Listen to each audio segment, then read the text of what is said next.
जय हिंद साथियों। तो जैसा कि हमारी क्लासेस चल रही थी तो उसी क्रम में हम लोग पेपर कोड BCOS 185 उद्यमता की चौथी क्लास लेकर आए हैं। अगर आपने पहली, दूसरी और तीसरी क्लास नहीं देखी है तो उसकी लिंक आपको डिस्क्रिप्शन में मिल जाएगी प्लेलिस्ट की।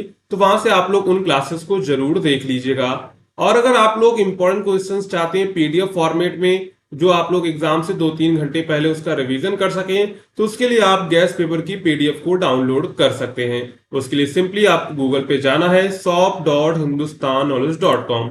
जैसे आप इसको सर्च करेंगे तो आपके सामने कुछ इस प्रकार का पेज आ जाएगा। ठीक है, यहाँ पर आपको सर्च बार का ऑप्शन दिखेगा, सर्च कोड का। तो यहाँ पर सिंपली आना है और आपको अपना जो है पेपर कोड टाइप करना है BCOS 185।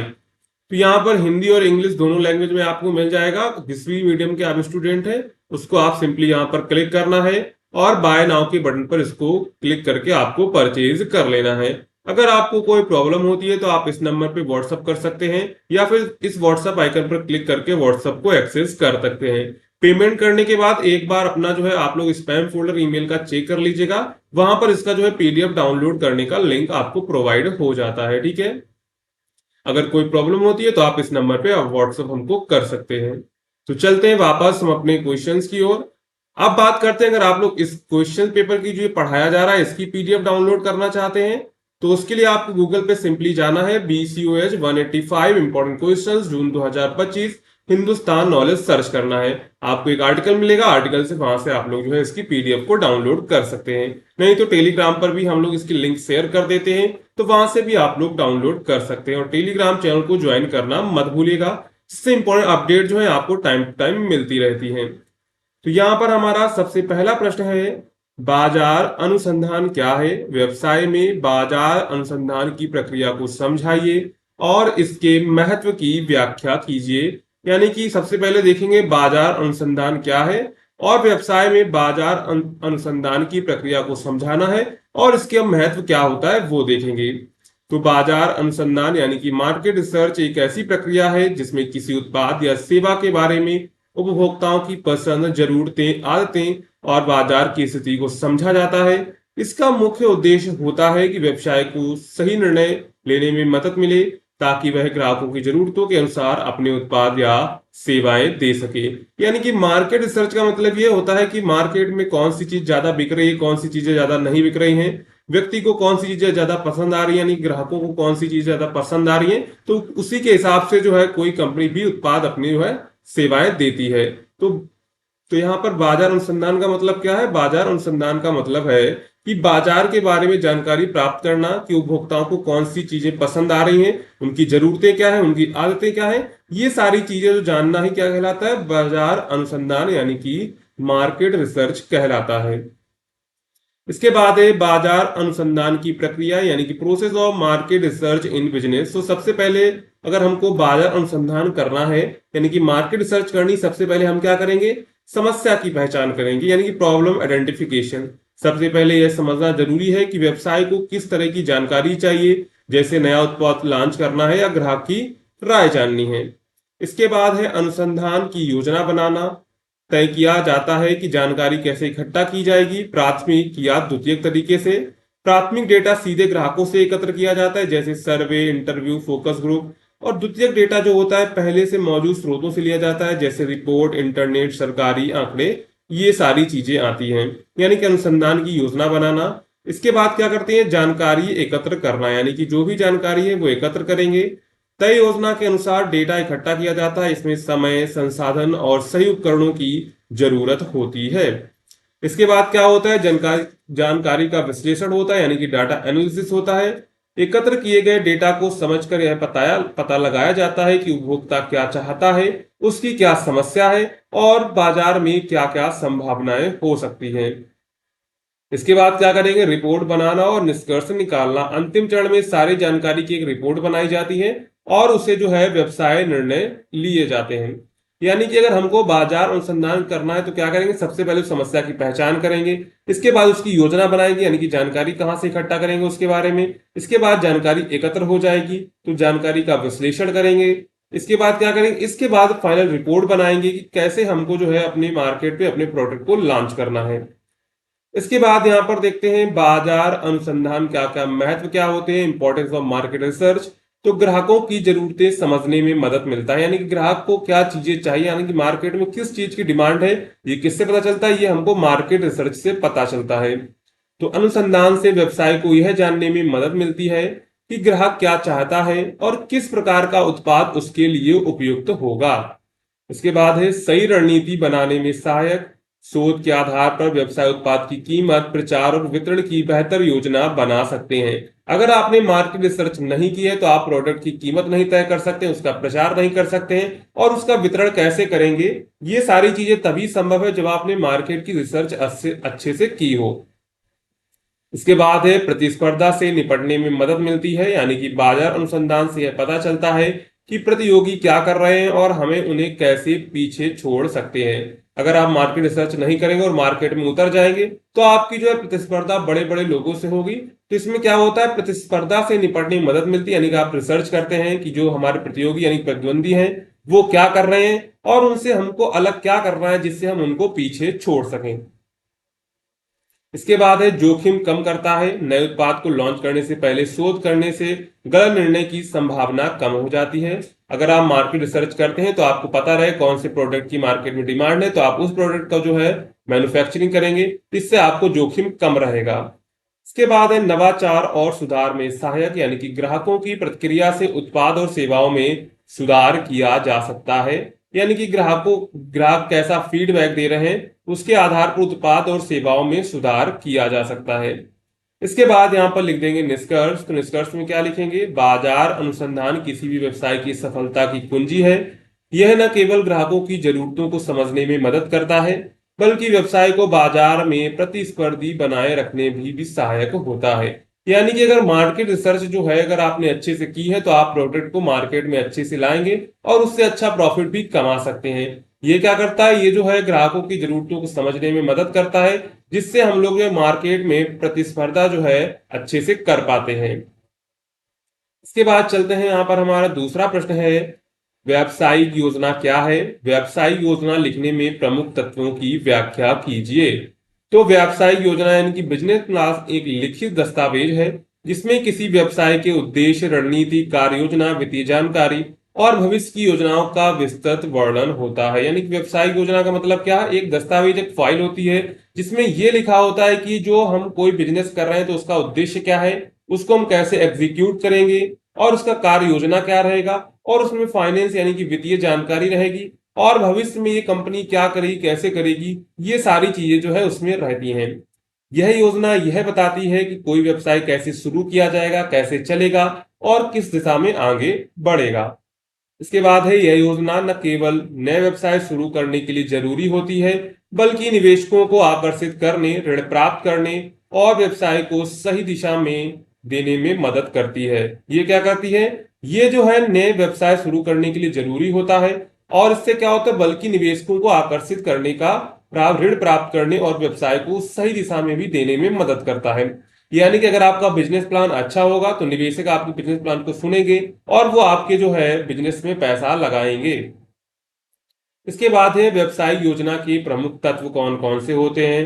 तो सबसे पहले है एग्जीक्यूटिव समरी यानी कि कार्यकारी सिद्धांत। यह योजना का संक्षिप्त परिचय होता है। इसमें व्यवसाय का नाम, स्थान, उद्देश्य, उत्पाद और योजना का मुख्य बिंदु होते हैं। यह निवेशकों को पहली झलक में प्रभावित करने वाला भाग होता है। यानी कि अगर हम लोग देखें तो व्यवसायिक योजना एक बिजनेस प्लान में सबसे पहले क्या आता है, कार्यकारी सात सिद्धांत आता है, सारांश आता है, जिसमें क्या लिखा होता है, इसमें व्यवसाय की जानकारी होती है, स्थान होता है, इसका उद्देश्य क्या होगा, हम प्रोडक्ट कौन कौन से देंगे, और योजना के मुख्य बिंदु होते हैं। इससे क्या होता है, ये जब निवेशक किसी को निवेशक को फाइल दी जाए सबसे पहले वो क्या पढ़ता है, सबसे पहले वो कार्यकारी सिद्धांत यानी कि एग्जीक्यूटिव समरी पढ़ता है। अगर उसको वो समरी अच्छी लगती है तो वो आगे जाके कंटिन्यू करता है। इसके बाद है व्यवसाय विवरण यानी कि बिजनेस डिस्क्रिप्शन। इसमें बताया जाता है कि व्यवसाय क्या है, वह क्या उत्पाद या सेवाएं देगा, किस बाजार को लक्षित करेगा और उसका कानूनी ढांचा जैसे एकल स्वामित्व, साझेदारी, कंपनी क्या होगा। ये सारी चीजें किसमें आती है, व्यवसाय विवरण यानी कि बिजनेस डिस्क्रिप्शन में आती हैं। इसके बाद है बाजार विश्लेषण यानी कि मार्केट एनालिसिस। इसमें बाजार की स्थिति, लक्षित ग्राहक, प्रतियोगी, उद्योग की प्रवृत्तियां और संभावनाओं का विश्लेषण किया जाता है। इससे यह सिद्ध होता है कि व्यवसाय के लिए बाजार में मांग है। यानी कि इसमें क्या होता है, इसके बाद आता है बाजार विश्लेषण यानी कि मार्केट एनालिसिस। इसमें क्या होता है, इसमें बाजार की स्थिति, लक्षित ग्राहक यानी कि हमारे ग्राहक कौन से होंगे, हमारे कंपटीटर क्या होंगे, उद्योग की प्रवृत्ति कैसी है, ये सारी चीजें उसमें वर्णित होती हैं। इसके बाद है संगठनात्मक संरचना और प्रबंधन यानी कि ऑर्गेनाइजेशन एंड मैनेजमेंट। तो इसमें व्यवसाय की आंतरिक संरचना, मालिकों, प्रबंधकों और उनकी भूमिकाओं का वर्णन होता है। इसमें यह भी बताया जाता है कि टीम के पास व्यवसाय को चलाने की कितनी क्षमता है।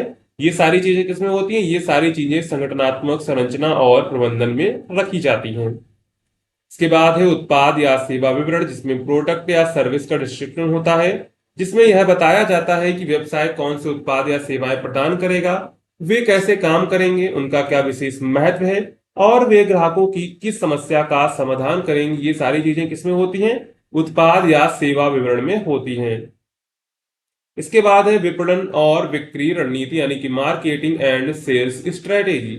यह भाग बताता है कि उत्पाद या सेवा को बाजार में कैसे प्रचारित किया जाएगा, बिक्री कैसे होगी और ग्राहक कैसे बनाए रखे जाएंगे।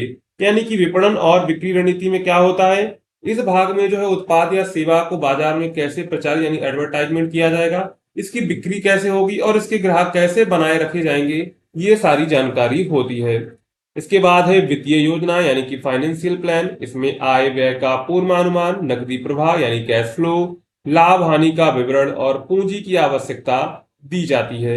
यह निवेशकों को व्यवसाय की वित्तीय स्थिरता और लाभ की संभावना बताता है। इसके बाद है परसिस्ट यानी कि अपेंडिक्स।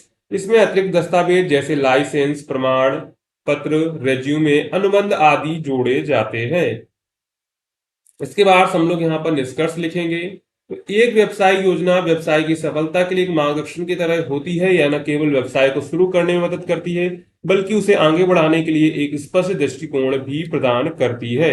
यानी कि जो व्यवसायी जो एक बिजनेस प्लान बनाते हैं, इससे क्या होता है, इससे हमारी जो बिजनेस है वो भी अच्छे से चलता है, क्योंकि हमने पूरी योजना से बनाया हुआ है। क्योंकि हमने एकदम कोई चीज नहीं की, हमने सारी चीज जो है बिल्कुल योजना के साथ चलाएंगे, तो आपका बिजनेस डेफिनेटली आगे बढ़ेगा। इसके बाद चलते हैं, तीसरा प्रश्न है। तो यहाँ पर कुछ टिप्पणियां दी गई हैं प्रीवियस ईयर से ली गई। ग्रामीण उद्यमिता, सूक्ष्म लघु मध्यम और आर्थिक विकास, रचनात्मकता और नवाचार और बाजार व्यवहार्यता विश्लेषण। तो सबसे पहले हम लोग देखेंगे ग्रामीण उद्यमिता। तो ग्रामीण उद्यमिता का अर्थ है ग्रामीण क्षेत्रों में छोटे छोटे व्यवसायों या उद्योगों की स्थापना और संचालन। यह ग्रामीण लोगों को आर्थिक रूप से सशक्त बनाने का एक महत्वपूर्ण माध्यम है। ग्रामीण उद्यमिता से स्थानीय संसाधनों का बेहतर उपयोग होता है और रोजगार सृजन में मदद मिलती है।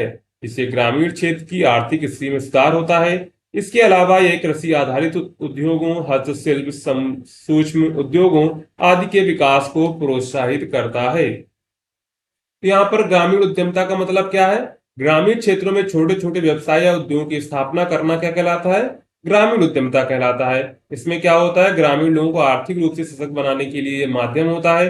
ग्रामीण उद्यमिता से स्थानीय संसाधनों का बेहतर उपयोग होता है और रोजगार सृजन में मदद मिलती है। ग्रामीण उद्यमिता से युवाओं को स्थानीय स्तर पर ही स्वरोजगार के अवसर मिलते हैं, जिससे शहरी क्षेत्रों की ओर पलायन कम होता है। यानी कि ग्रामीण उद्यमिता होगी तो युवाओं को अपने स्थानीय स्तर पर ही रोजगार मिल जाएगा, उनको शहर की ओर पलायन नहीं करना पड़ेगा। सरकार और विभिन्न स्थान ग्रामीण उद्यमिता को बढ़ावा देने के लिए प्रशिक्षण, वित्तीय सहायता और तकनीकी मार्गदर्शन प्रदान करते हैं। इसके माध्यम से ग्रामीण अर्थव्यवस्था में विविधता आती है और ग्रामीण जीवन स्तर में भी सुधार होता है। ग्रामीण उद्यमिता ग्रामीण विकास की आधारशिला है, जो सामाजिक आर्थिक असमानताओं को कम करने में सहायक होती है। इसलिए ग्रामीण उद्यमिता को बढ़ावा देना न केवल आर्थिक विकास के लिए बल्कि समग्र सामाजिक विकास के लिए भी आवश्यक है। यानी कि अगर हम लोग ग्रामीण में ग्रामीण उद्यमिता होगी तो उससे क्या होगा, जो उस गांव के लोग या शहर के लोग हैं तो वो शहर की ओर नहीं बढ़ेंगे, उन्हें अपने गांव में ही जो है रोजगार मिल जाएगा। अगर हमको ग्रामीण उद्यमिता बढ़ाना है तो हमें प्रशिक्षण, वित्तीय सहायता और तकनीकी मार्गदर्शन में सुधार करना होगा। ग्रामीण उद्यमिता ग्रामीण विकास की आधारशिला है, जो सामाजिक आर्थिक असमानताओं को कम करने में सहायक होती है।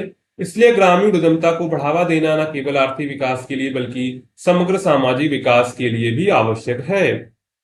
इसके बाद आते हैं यहाँ पर हम खा क्वेश्चन पर, सूक्ष्म और लघु मध्यम उद्यम यानी कि MSMEs और आर्थिक विकास। यानी कि सूक्ष्म और लघु मध्यम उद्यम किसी भी देश की आर्थिक व्यवस्था के विकास में अत्यंत महत्वपूर्ण भूमिका निभाते हैं। ये उद्यम रोजगार सृजन के साथ साथ देश की औद्योगिक विविधता और उत्पादन की क्षमता को बढ़ाते हैं। एमएसएमईएस छोटे पूंजी निवेश से शुरू होकर स्थानीय स्तर पर कच्चे माल का उपयोग करते हैं और विभिन्न प्रकार की वस्तुएं तथा सेवाएं प्रदान करते हैं। ये उद्यम नवाचार और तकनीकी विकास को बढ़ावा देते हैं, बड़े उद्योगों के साथ पूरक भूमिका निभाते हैं। यानी कि जो सूक्ष्म लघु उद्यम होते हैं वो किसी देश की जो है अर्थव्यवस्था में के विकास में अत्यंत महत्वपूर्ण भूमिका निभाते हैं। ये क्या करते हैं, ये उद्यम जो है रोजगार के सृजन के साथ साथ देश की औद्योगिक विविधता और उत्पादन क्षमता को भी बढ़ाते हैं। आर्थिक विकास में एमएसएमईएस असमानताओं को कम करते हैं। की भूमिका इसलिए भी महत्वपूर्ण है क्योंकि ये ग्रामीण और अर्ध शहरी क्षेत्रों में रोजगार उपलब्ध कराकर असमानताओं को कम करते हैं। इसके अलावा एमएसएमईएस विदेशी मुद्रा अर्जन, निर्यात और देश की जीडीपी में योगदान देते हैं। सरकारें एमएसएमईएस को प्रोत्साहित करने के लिए वित्तीय सहायता, प्रशिक्षण और कर छूट और बाजार सुविधा प्रदान करती है। इस प्रकार एमएसएमईएस न केवल आर्थिक वृद्धि को गति देते हैं बल्कि समावेशी और संतुलन विकास भी सुनिश्चित करते हैं। इसके बाद चलते हैं रचनात्मक और नवाचार। तो रचनात्मकता और नवाचार किसी भी संगठन, उद्योग या देश के विकास के मूल स्तंभ है। रचनात्मकता का अर्थ है नई सोच और विचारों का सृजन, जबकि नवाचार का है उन विचारों को व्यवहारिक रूप में लागू करना।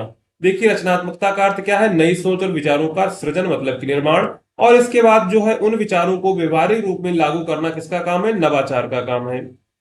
इसके बाद देखेंगे आधुनिक प्रतिस्पर्धा विश्व में रचनात्मकता और नवाचार से ही किसी उद्यम को स्थिरता और सफलता मिलती है। नवाचार उत्पादों, प्रक्रियाओं, सेवाओं, व्यवसायिक मॉडलों में सुधार लाकर बाजार में प्रतिस्पर्धात्मक बढ़त प्रदान करता है। यह कंपनियों को लागत कम करने, गुणवत्ता बढ़ाने और ग्राहकों की बदलती आवश्यकताओं को पूरा करने में सक्षम बनाता है। इसके अतिरिक्त रचनात्मकता सामाजिक समस्याओं के समाधान और आर्थिक विकास में भी सहायक होती है। शिक्षा, अनुसंधान और कार्य संस्कृति में रचनात्मकता को बढ़ावा देकर हम नवीन तकनीक, डिजाइन और सेवाओं का विकास कर सकते हैं। निष्कर्षतः रचनात्मकता और नवाचार किसी भी राष्ट्र की आर्थिक प्रगति, तकनीकी और उन्नत और वैश्विक प्रतिस्पर्धा में महत्वपूर्ण भूमिका निभाता है। यानी कि जो आपका आधुनिक प्रतिस्पर्धी विश्व में रचनात्मकता और नवाचार से ही उद्यम को स्थिर और सफलता मिलती है। नवाचार उत्पादों, प्रक्रियाओं, सेवाओं या व्यावसायिक मॉडलों में सुधार लाकर बाजार में प्रतिस्पर्धात्मक बढ़त प्रदान करता है। यह कंपनियों को लागत कम करने, गुणवत्ता बढ़ाने और ग्राहकों की बदलती आवश्यकताओं को पूरा करने में सक्षम बनाता है। तो ये क्या है, यहाँ पर रचनात्मकता का मतलब क्या है, किसी नई सोच या विचारधारा का सृजन, और इसके बाद नवाचार का मतलब है उसे व्यवहारिक रूप में लागू करना। इसके बाद है बाजार व्यवहार्यता विश्लेषण। तो बाजार व्यवहार्यता विश्लेषण एक महत्वपूर्ण प्रक्रिया है जिसके द्वारा किसी नए उत्पाद या सेवा के बाजार में सफल होने की संभावनाओं का मूल्यांकन किया जाता है। यानी कि बाजार व्यवहार्यता का मतलब क्या है, यानी कि कोई मार्केट में प्रोडक्ट आया है तो वो कितना सफल होगा, इसकी जानकारी कैसे मिलेगी, बाजार व्यवहार्यता विश्लेषण से मिलेगी। यह विश्लेषण व्यवसाय योजना का एक अनिवार्य हिस्सा होता है जो निवेशकों और उद्यमियों को सही निर्णय लेने में मदद करता है। बाजार व्यवहार्यता विश्लेषण में लक्षित उपभोक्ताओं समूह, उनकी आवश्यकताओं, बाजार आकार, प्रतिस्पर्धा, मूल्य निर्धारण और वितरण चैनलों का अध्ययन किया जाता है। इसके अलावा यह आर्थिक, सामाजिक और तकनीकी कारकों को भी ध्यान में रखता है जो बाजार को प्रभावित कर सकते हैं। विश्लेषण के माध्यम से यह पता चलता है कि उत्पाद या सेवा कितनी मांग में होगी, ग्राहक इसे क्यों और कैसे खरीदेंगे और इसका संभावित जोखिम क्या होगा। यदि बाजार व्यवहार्यता सकारात्मक होती है तो उद्यमी उत्पाद या सेवा के विकास में निवेश करते हैं, अन्यथा व्यवसाय योजना को संशोधित या त्याग दिया जाता है। इस प्रकार बाजार व्यवहार्यता विश्लेषण व्यवसाय को सफल बनाने में, जोखिम कम करने और संसाधनों के उचित उपयोग में को सुनिश्चित करने में मदद करता है। ठीक है, तो यहाँ पर हमने कुछ इंपॉर्टेंट क्वेश्चंस को कवर किया हुआ है। अगर आपको क्लास पसंद आई हो तो वीडियो को लाइक करिएगा एंड जो है चैनल को सब्सक्राइब करना मत भूलिएगा, जिससे इंपॉर्टेंट क्वेश्चंस की पीडीएफ आपको मिल जाएगी। पीडीएफ के लिए आपको क्या करना है, सिंपली गूगल पे जाना है और आपको टाइप करना है बीसू BCOS 185 इंपॉर्टेंट क्वेश्चंस जून 2025। और आपको पीछे लिख देना है हिंदुस्तान नॉलेज। क्या लिख देंगे? हिंदुस्तान नॉलेज आपको लिख देना है सिंपली, ठीक है। जैसे आप लिख देंगे तो आपके सामने एक आर्टिकल आएगा, वहां से आप लोग जो है इसकी PDF डाउनलोड कर लीजिएगा। मिलते हैं अगली क्लास में।